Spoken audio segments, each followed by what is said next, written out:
I was 29 the last time I stepped foot in my parents' house. It was a chilly Sunday morning in late October, the kind where the air smells like damp leaves and the sky just sort of hangs there, low and gray like it's tired of pretending to be cheerful. I'd driven 3 hours without music, just the hum of the tires and my thoughts playing bumper cars in my head. I hadn't seen my family in nearly a year, not since my brother's birthday dinner where I was seated at the far end of the table like a forgotten guest. But my mom had called earlier that week, voice honeyed and casual, asking if I'd come down to see them for a bit. Just for lunch, she said. Nothing dramatic. I should have known better. My name's Brian. I work in software, live alone, pretty quiet life overall. Nothing flashy. I'm not estranged from my family, not officially, but I've always felt like I was tolerated more than loved. The spare piece that didn't quite fit into the perfect picture my parents were trying to frame. My brother, Aaron, 3 years older and born with that natural charisma that made adults chuckle and ruffle his hair, always fit the mold perfectly. He went to law school, married his college sweetheart, gave our parents 2 adorable grandkids, and lives exactly 20 minutes away from them. Me? I moved out of state the second I could afford rent on my own, dated here and there, poured myself into my career.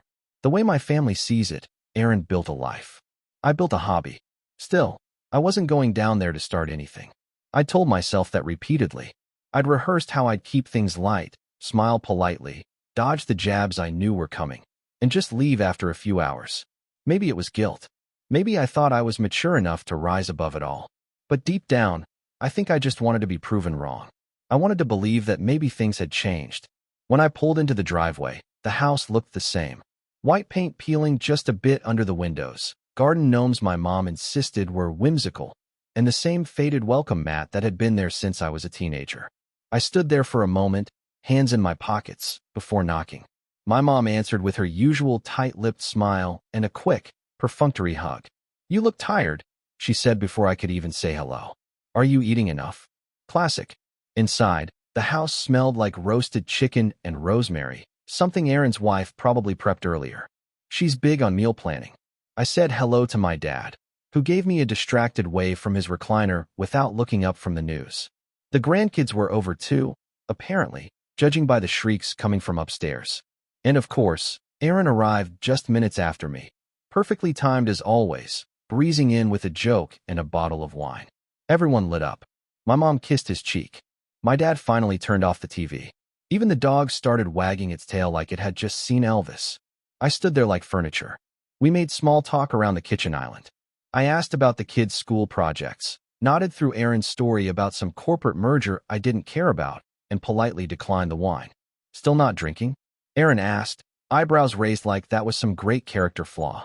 "Good for you, I guess." My mom gave a thin smile and changed the subject. That's when I noticed it. The wall. It used to be filled with framed photos, vacations, birthdays, Christmas mornings where we all wore matching pajamas that I hated. But something felt off. I walked toward it slowly, like my legs weren't quite convinced I needed to see what my gut already knew. Every photo was there. Every memory. Except I wasn't in them. The shot from Disneyland in '98? Just mom, dad, and Aaron holding Mickey balloons. My face gone. The picture from my high school graduation? Aaron in his suit, my parents in front of the school sign, but I was missing. The Christmas photo from 2011? Aaron in his Santa hat, his arms slung around thin air where I knew I had stood. I leaned in. Not just cropped. Photoshopped. The edges were too clean. The lighting didn't match. Whoever did it tried to be subtle, but I work in tech. I know how masking works. They'd erased me. I turned to my mom. What would happen to the pictures? She didn't even look embarrassed. She just shrugged, reaching into a cabinet for plates like we were talking about weather. "Oh, Aaron cleaned them up a bit," she said. "Made them nicer." I blinked. "Nicer? I'm not in any of them." She paused, as if just realizing that. "Well, they look better this way," she said simply, then walked out to set the table. I stood there for a long time. I don't remember sitting down for lunch. I don't remember what I ate. I remember Aaron talking loudly, my dad laughing, the grandkids screaming, and me sitting there like a ghost in a room where I used to exist. Not a single person mentioned it again. No apology. No explanation. Like I was supposed to pretend it didn't matter that I'd been erased from my own family history. I left before dessert. My mom tried to pack me leftovers, and seemed mildly offended when I refused. "Don't be so dramatic," she muttered. "You always make everything about you." I didn't say goodbye. I didn't hug anyone. I got in my car and drove straight home, this time with the radio blasting just so I didn't have to hear my own thoughts echoing back at me. They've called a few times since then. Texted too, mostly about upcoming birthdays or holiday plans. When I don't respond, I get the guilt trips. "We're all worried about you. You're being selfish. Why are you punishing us?" But they're not worried. They're just confused why their doormat stopped lying down. I haven't told anyone the full story. Not yet. Not even my closest friends. I've just said that things are complicated with my family. But last night, I got a voicemail from my mom. Her voice tight, like she was trying to cry without ruining her mascara. "I don't understand what we did wrong, Brian," she said. "You're always so sensitive. Are you really not coming to Thanksgiving? You're tearing this family apart." I listened to it 3 times. Then I opened my laptop. Because if they want to pretend I never existed, maybe it's time I start pretending they don't either. But not before I do something they'll never forget. I didn't respond to my mom's voicemail. I didn't delete it either. I just let it sit there in my inbox like a loaded gun on a table, untouched, but impossible to ignore. For a while, I thought maybe I'd forget about it. Maybe the sting of that visit would fade, and I'd just go back to pretending, like I always had. But the thing about being erased, literally erased, is that it doesn't fade. It festers. Every time I opened a photo app or scrolled past an old memory on social media, I'd think about that wall, that gallery of my own life, rewritten without me. Like I had been an inconvenience, a smudge. A few weeks passed. I focused on work, buried myself in debugging code and long nights with takeout. I didn't answer texts. I stopped checking the family group chat, which I mostly stayed in out of habit anyway. It wasn't like they ever messaged me directly. Everything was either about Aaron's kids or some plan I was never invited to until the last second, as if I was an afterthought. A courtesy. A checkbox. Then came Thanksgiving. The text started the Monday before. "Mom, we're doing dinner at 3 this year. Aaron's in-laws are coming later. Hope you can make it.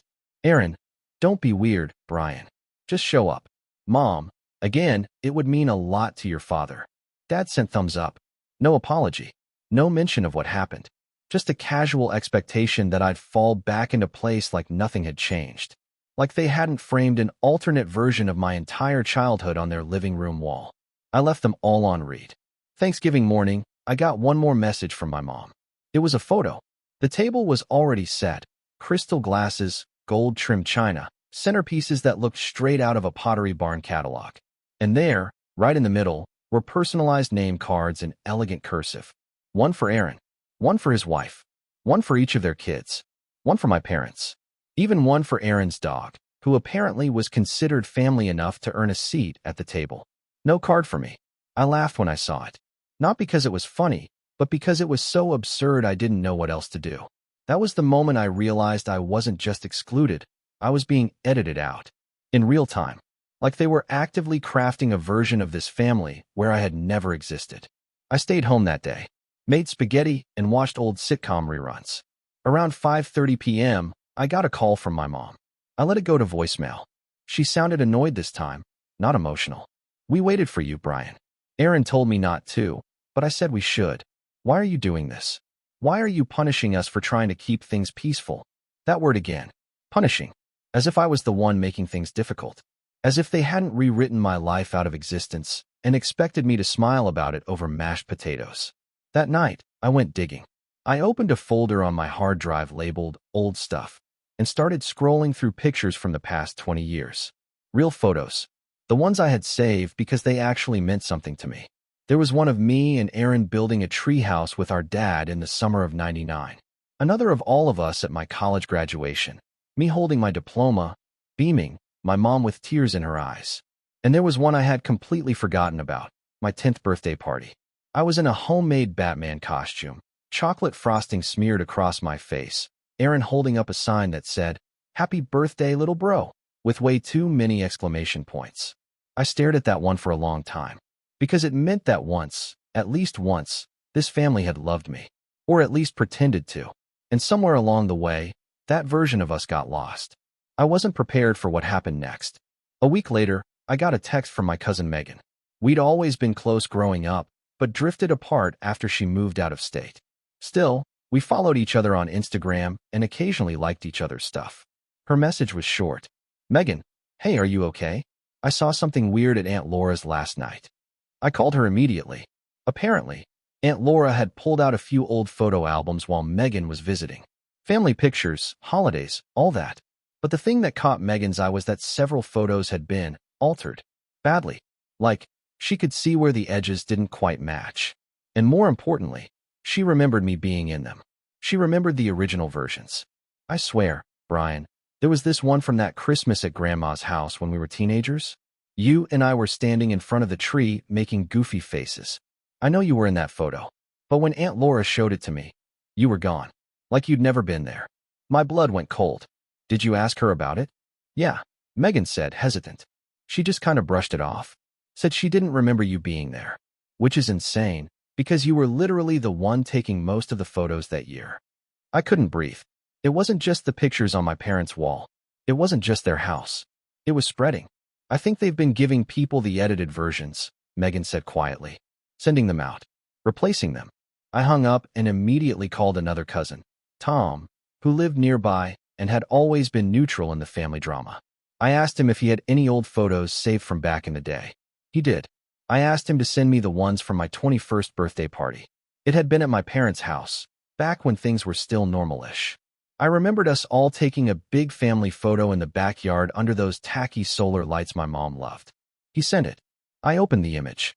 I wasn't in it. Not just cropped. Not just blocked by someone else. I had been removed. Cleanly. Seamlessly. Like I'd never been there. I wanted to throw my laptop across the room. What kind of person does this? What kind of family? It wasn't until 2 nights later, after a long and restless scroll through every tagged Facebook photo from the last decade, that I realized how deep it went. My mom had been quietly untagging me from group pictures. My brother had posted a Throwback Thursday collage from our childhood. Every single photo was one I remembered, but in every one, I had been replaced or removed. It wasn't just erasure. It was replacement. Aaron's kids had been photoshopped into pictures from years before they were even born. A photo of a camping trip from 2007 now showed one of his daughters holding a sparkler, despite the fact that she hadn't even existed back then. In one image, my arm was still visible, around someone's shoulders, but the face was blurred, replaced with a mismatched, pixelated version of Aaron's youngest. I started to feel nauseous. This wasn't just my family being cold. This was calculated. Intentional. They weren't just pretending I didn't matter. They were actively rewriting history to pretend I never existed. The final straw came 3 days later. I got a wedding invitation in the mail. Cream cardstock, elegant calligraphy. It was from Aaron and his wife. They were renewing their vows for their 10-year anniversary. Of course, what caught my eye wasn't the invite itself. It was the photo they used. A full-color print of Aaron and his wife on their wedding day, standing under an arch of white roses. Only, that wasn't the original photo. Because I had been Aaron's best man. I had stood next to him that day, hand on his shoulder, smiling like an idiot. And in this photo, the man standing next to him was their oldest son, who had been 2 years old at the time. They'd photoshopped me out. Again, this time replacing me with someone who literally wasn't even old enough to walk down the aisle. I stood in my kitchen holding that invitation like it was a bomb. And maybe it was. Because in that moment, something in me snapped. The part of me that had tried to keep the peace, that had swallowed every slight, that had told myself, maybe they didn't mean it that way, or it's not worth the fight. That part of me died. They wanted me gone. They wanted to pretend I never existed. Fine. But I wasn't going quietly. I started planning something that night. Something they wouldn't see coming. Something they couldn't Photoshop their way out of. And when I was done, they were going to wish they'd just left the pictures alone. I didn't sleep the night I got that wedding invite. I just sat at my kitchen table, the card still propped against the coffee mug I never touched, staring at that photo like it might blink or speak or offer me some kind of explanation. I wasn't just erased from the picture. I was replaced. Literally overwritten by a kid who hadn't even been in preschool when the photo was taken. It felt like the final nail in a coffin I hadn't realized they'd been building for years. I'd spent most of my adult life excusing my family's behavior, downplaying it, telling myself I was just sensitive, or maybe not trying hard enough to connect, or maybe too different to really fit in. Aaron was the golden child. That was fine. Some families are like that. I could live with not being the favorite. I had built a life, had my own apartment, a steady job, friends who checked in on me. But seeing my image literally rewritten in family memories, that wasn't favoritism. That was something darker. That was exile. And for the first time, I let myself sit in the pain of that truth. Not brush it off. Not laugh it away. I let it hurt. Because it did hurt. The next few weeks were a blur. I barely got out of bed. I'd wake up late, work from home in sweatpants, barely touch food. My sleep was broken and shallow. And when I wasn't working, I was scrolling through old photos like I was trying to prove to myself I'd actually existed. I felt hollow, like a character in someone else's story who had just realized he was being written out of the plot. People noticed. My coworkers asked if I was okay. I told them I was just tired. My closest friend, Kevin, came over one Friday night and found me half asleep on the couch, surrounded by printouts of old photos like a deranged detective trying to solve his own disappearance. "What's going on, man?" he asked, nudging a stack of photos with his foot. "Did someone die?" "Yeah," I muttered, voice hoarse. "Me?" Kevin raised an eyebrow, but didn't laugh. He sat down across from me and listened. Really listened. I told him everything. The photoshopped childhood, the photos on the wall, the family events where I was never invited or tagged or named. I told him about the wedding invitation, the replacement, the way no one ever apologized or acknowledged it, how they always made it my fault for pulling away. When I finished, Kevin was quiet for a long time. "Dude," he finally said, "that's not just messed up. That's pathological. Like, that's cult-level gaslighting." I let out a dry laugh. I thought I was being dramatic. "You're not. That's some Twilight Zone stuff." He looked around the room, at all the photos I had printed and laid out like a memorial service. "So what are you gonna do?" I didn't answer right away, because I didn't know. Revenge? Disown them?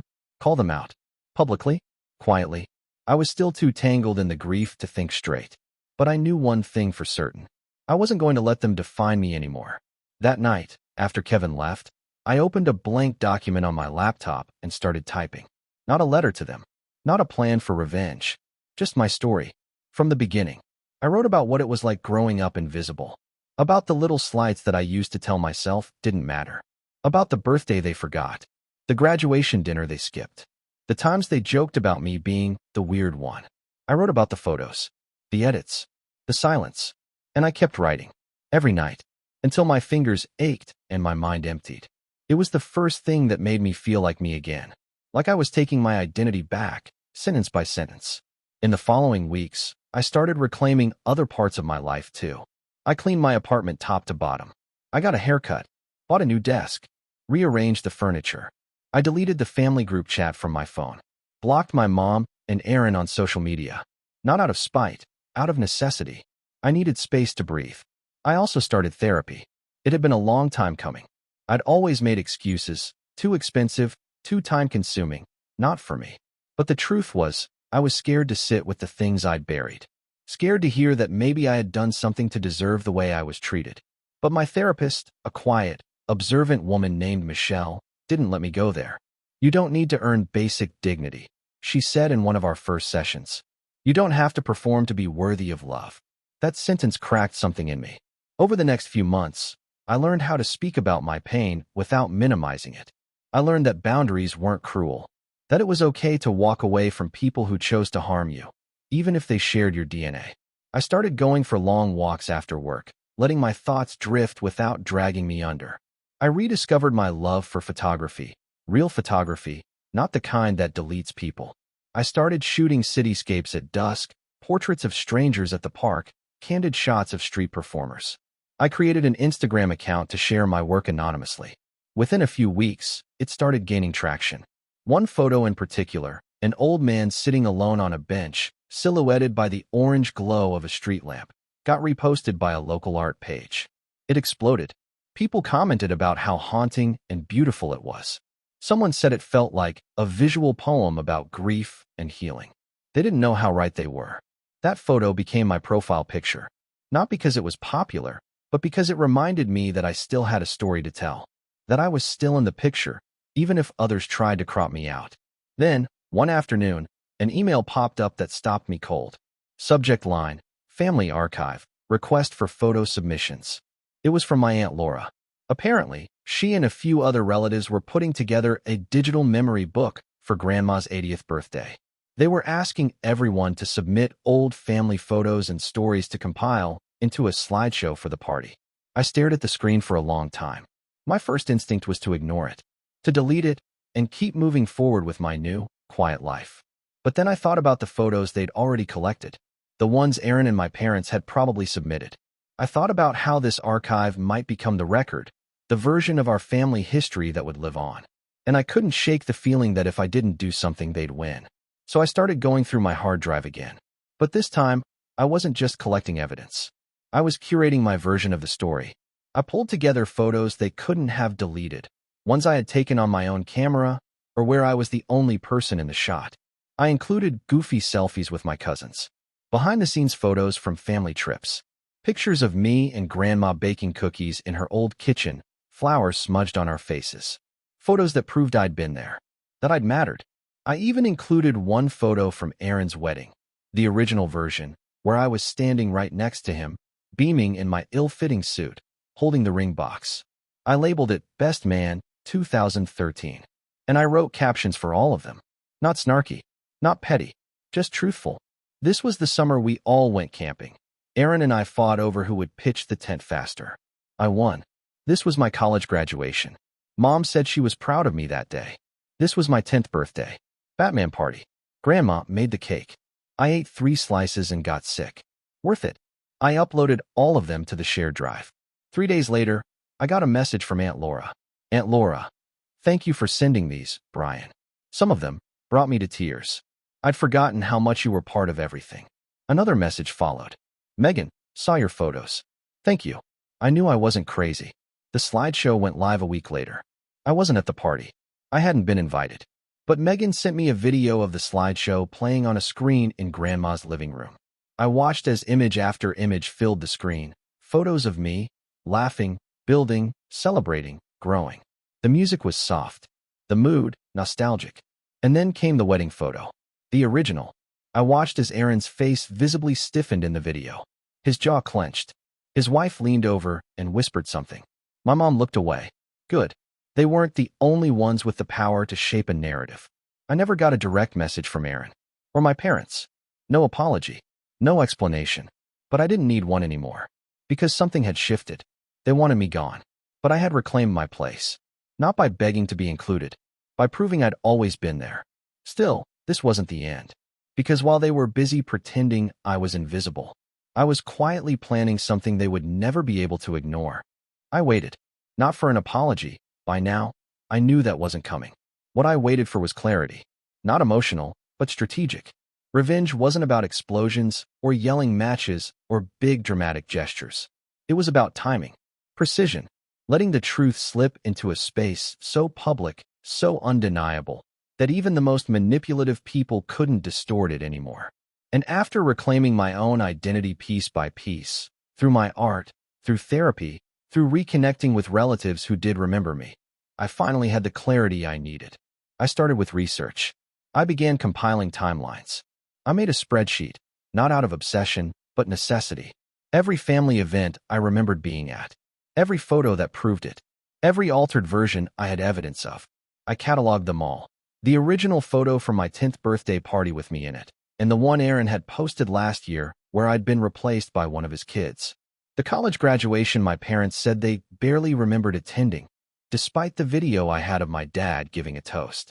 The family vacation in 2006 where my brother now claimed I didn't come because I was off sulking somewhere, except there I was, in my cousin's scrapbook, helping build the bonfire. And most importantly, I kept track of who had shared or reshared the edited versions.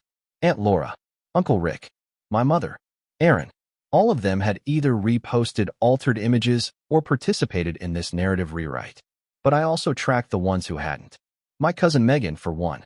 She'd become an unexpected lifeline, texting me regularly with updates, screenshots, things she overheard. She had screenshots of the family group chat where my mom would talk about me in third person, like I wasn't even in the room. It's best we don't invite Brian this year.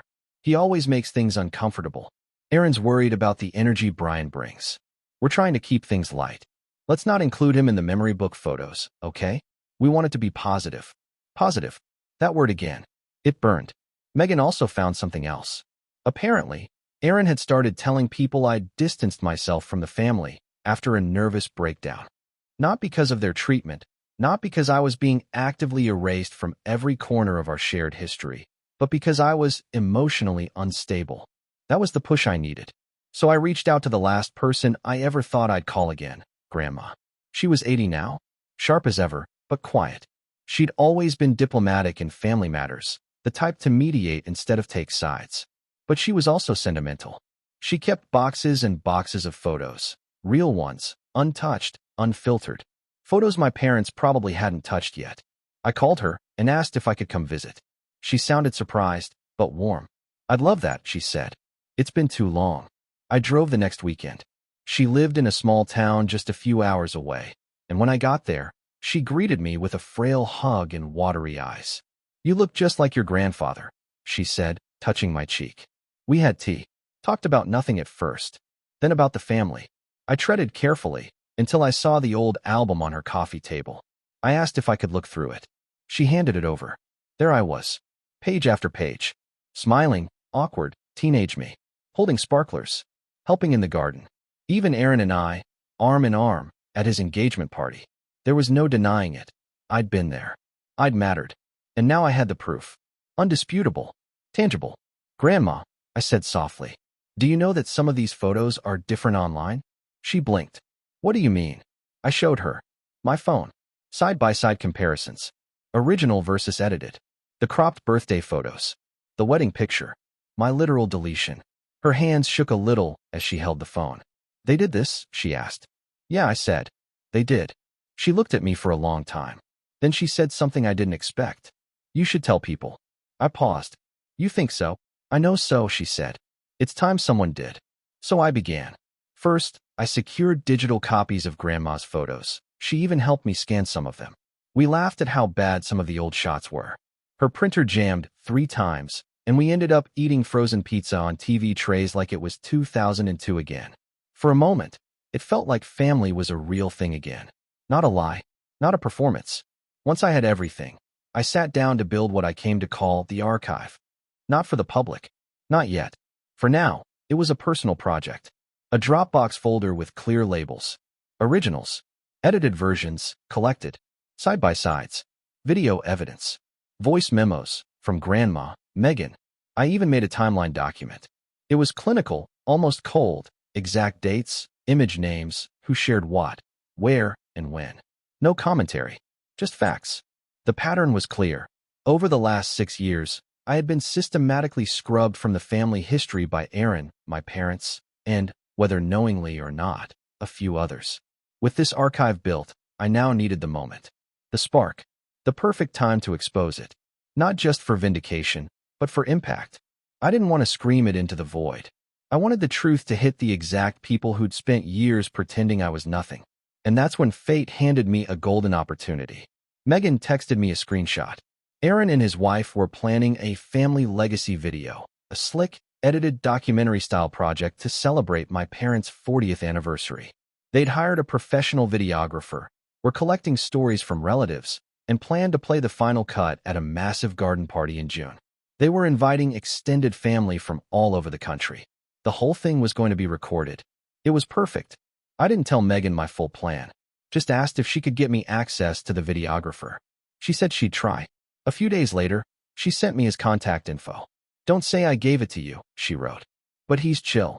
Just tell him you're part of the family and want to contribute a segment. So I did. I reached out as Brian, Erin's younger brother, and asked if I could record a message for the video tribute. I said I wanted to celebrate our parents in my own way. The guy was polite. Sure, man, just shoot something horizontal and email it to me. I'll slot it in. I recorded 2 versions. Version 1, sweet, clean, emotional. The one I knew they expected. Version 2, the truth. Not a rant. Not a tantrum. Just a calm, steady voiceover with visuals. It started with a photo of me and Erin at age 7, playing in the backyard. Then a caption. This photo never made it into the family slideshow. Then the side-by-side shots. Me present in the original. Gone in the new. I included timestamps. Metadata. Grandma's voice reading off old dates. Megan's quiet voice confirming who was actually present at what events. I even played a screen recording of Aaron's Facebook post from 2 years ago, with my smiling face replaced by his toddler daughter in Photoshop. Then I ended it with this. You can crop me out of the pictures. You can rewrite stories and replace faces. But you don't get to rewrite me. I was there. I am part of this family. And no amount of editing will change that. I attached the file. Sent it off. But I didn't stop there. I also uploaded the full archive to a private site I built in one weekend. Simple design, password protected, titled The Family They Forgot. I sent the password to 3 people, Megan, Grandma, and, just for fun, Aunt Laura. A week before the anniversary party, Megan texted me a single sentence. They're panicking. Apparently, the videographer had included the wrong version in the final draft. Whether by mistake or as a quiet act of rebellion, I still don't know. But the moment they previewed the video, Aaron and my parents flipped. They tried to get it pulled, tried to reschedule or re-edit. But it was too late. The files had been submitted. The venue was booked. The guests had RSVP'd. They couldn't cancel without raising questions. They could only brace themselves. And I waited. Calm. Steady. Because I knew the moment was coming. The one where the masks would finally crack. Where they'd have to watch the world see exactly what they'd tried so hard to erase. And when that day arrived, I'd be ready. The garden party was set for a warm Saturday afternoon in early June. The sky stretched cloudless above a rented event space that my parents and Aaron had booked just outside their town. A place with white gazebos, neatly trimmed hedges, a string quartet, and round tables decked in soft gold linens. It was supposed to be perfect. A celebration of family legacy. A 40-year anniversary. Grandparents smiling for photos, kids running on the grass, catered food with little name cards. The kind of event where every detail screamed togetherness. Love. Unity. Except this time, the pictures couldn't lie. Not anymore. I didn't attend the event. I debated it, but ultimately, I wanted the moment to be theirs. Their show. Their stage. I didn't need to be physically present for the truth to land where it needed to. My absence would speak for itself, especially when the video played. Megan had agreed to record it for me. Not just the reaction, but the entire moment. The build-up, the expressions, the fallout. She positioned her phone carefully, muting the sound until the video segment began. She even brought a friend who pretended to be one of the photographers, letting her move freely between tables to capture the audience's reactions. The final video was 20 minutes long, and I watched every second. It began with a cheerful montage. Pictures of my parents in the 80s, dancing at their wedding, holding Aaron as a baby. Guests clapped politely, sipping champagne. The music swelled with nostalgia. People smiled, whispered fondly to each other. Then came the next sequence. Our family, through the years. That's when it shifted. The first few photos played as expected. Aaron's birthdays, my parents in front of the old family home. But about 3 minutes in, the screen went black. Then, a single photo. Me and Aaron, ages 7 and 10, holding water guns in the backyard. Unedited. The caption appeared in white font. This photo never made it into the family slideshow. There was a pause. Then the next image, the edited version. The one where I'd been cropped out completely. The audience murmured, confused. Then more, side-by-side comparisons.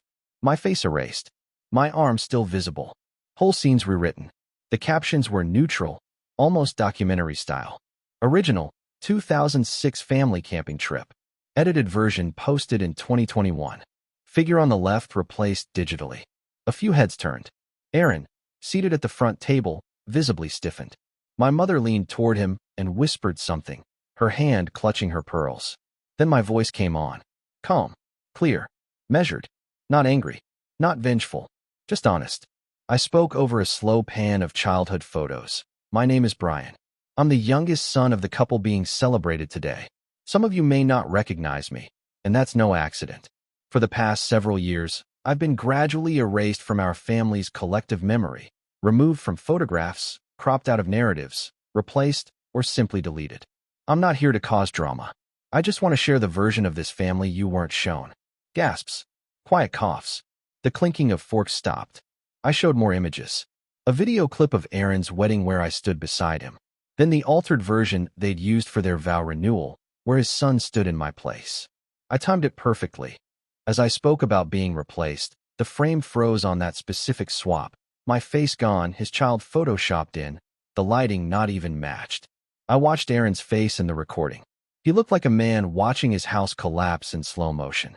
His wife shifted uncomfortably. My dad closed his eyes. My mom stared at the screen with a rigid smile that cracked at the edges. Then came the final segment. Photos of me and Grandma. Me with Megan. A clip of my cousin Tom saying, "Of course Brian was there.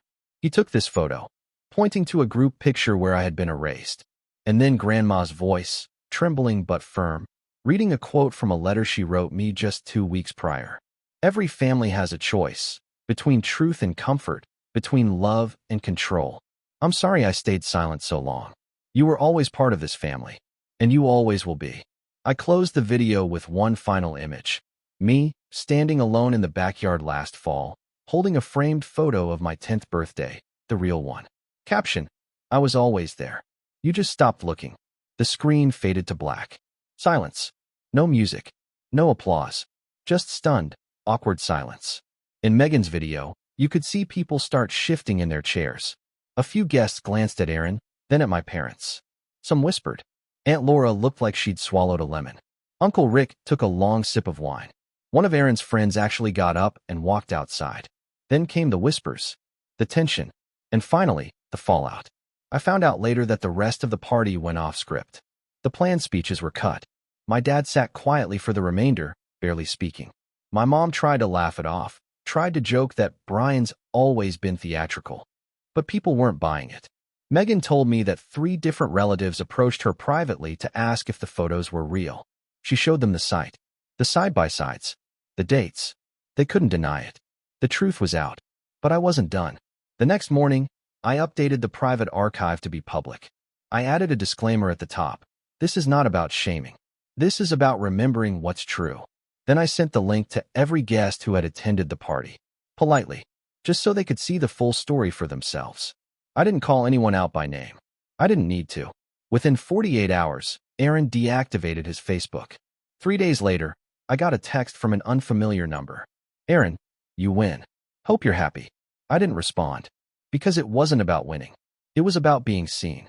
Megan told me that my parents are taking a break from social events. Apparently, a few longtime family friends pulled away. Quietly, my mom stopped posting family photos altogether. My dad hasn't spoken to Grandma since the party. She's fine with that. "I think I finally stood for something," she said to me on a call. "Feels good, actually." As for me, I moved cities.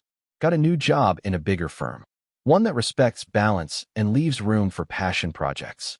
My photography took off too, after the story of my edited childhood went mildly viral on a local blog. People started asking about my work. I even booked a small solo gallery show. The theme? The ones who stayed in frame. I'm still in touch with Megan. Grandma too. Occasionally, a cousin reaches out and thanks me for saying what they were too afraid to. But mostly, I'm just living, breathing easier. And I've started taking family photos again. Only this time, I'm the one holding the camera. And the final shot? It's always honest. You can erase a face from a photo, but you can't erase the truth from the people who lived it.